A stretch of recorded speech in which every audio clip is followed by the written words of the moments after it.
अस्सलाम वालेकुम स्टूडेंट्स, उम्मीद करती हूँ कि आप अल्लाह के फजल व करम से खैरियत से होंगे। आज मैं दूसरे हफ़्ते के काम की वजाहत करूँगी। ये है कहानी नवीसी किताब के सफ़ा नंबर 30 पे। छुट्टियों का काम देखें।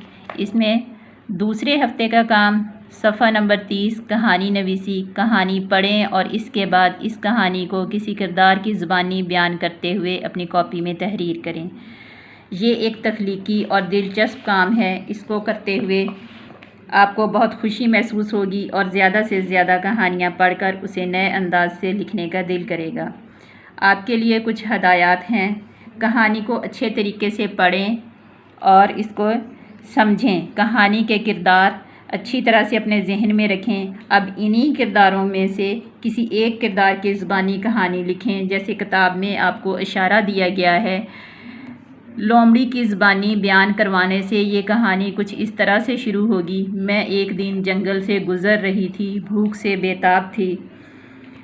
मैं आपको ये कहानी लोमड़ी की ज़ुबानी सुनाती हूँ। मैं एक दिन जंगल से गुज़र रही थी, भूख से बेताब थी कि अचानक मुझे दरख्त पर एक कौवा बैठा नज़र आया। उसके मुँह में पनीर का टुकड़ा था। पनीर का टुकड़ा देखते ही मेरे मुँह में पानी भर आया। मैं वो टुकड़ा हासिल करने के लिए कौवे की तारीफ़ करने लगी। मैंने कहा, कौवे भैया, तुम बहुत प्यारे हो, तुम्हारे पर बहुत चमकदार हैं। मैंने सुना है कि तुम बहुत अच्छा गाना गाते हो। आज मुझे कोई अच्छा सा गाना तो सुनाओ। कौवा अपनी तारीफ़ सुनकर खुश हो गया और उसने जैसे ही गाने के लिए मुंह खोला, पनीर का टुकड़ा नीचे गिर गया। मैंने वो टुकड़ा फ़ौरन उठाया और खा लिया। इस तरह से मेरी भूख मिट गई। इसी तरह इस कहानी को कौवे की ज़ुबानी सुनाने से ये कहानी कुछ इस तरह से हो सकती है।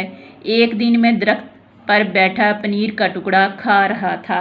अब आगे क्या हुआ ये आप लोगों ने खुद लिखना है। अब मैं आपको बताती हूँ कि ये काम आपने नोट्स पे किस तरह से करना है।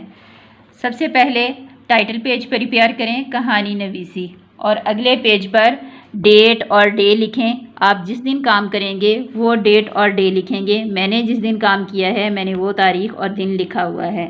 उससे नेक्स्ट, चूँकि आप ये काम घर में कर रहे हैं तो घर का काम लिखें। नीचे उन्वान है, नए अंदाज से कहानी लिखना, सफ़ा नंबर 30।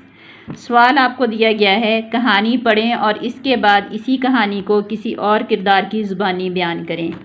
जवाब लिखना है। फर्स्ट पैराग्राफ शुरू करने से पहले 2 फिंगर का आप गैप देंगे और फिर लिखना शुरू करेंगे। एक दफ़ा का जिक्र है। इसके बाद बाकी पूरी कहानी आपने खुद लिखनी है। ये सारा काम आपने अच्छे अल्फाज और दुरुस्त फ़िक्रात के साथ साफ़ सुथरा करना है। मुझे उम्मीद है कि आप सब इस दिलचस्प सरगर्मी में हिस्सा लेंगे और नई नई कहानियाँ बनाकर अपनी तख्लीकी सलाहियतों को परवान चढ़ाएँगे। अल्लाह हाफ़िज़।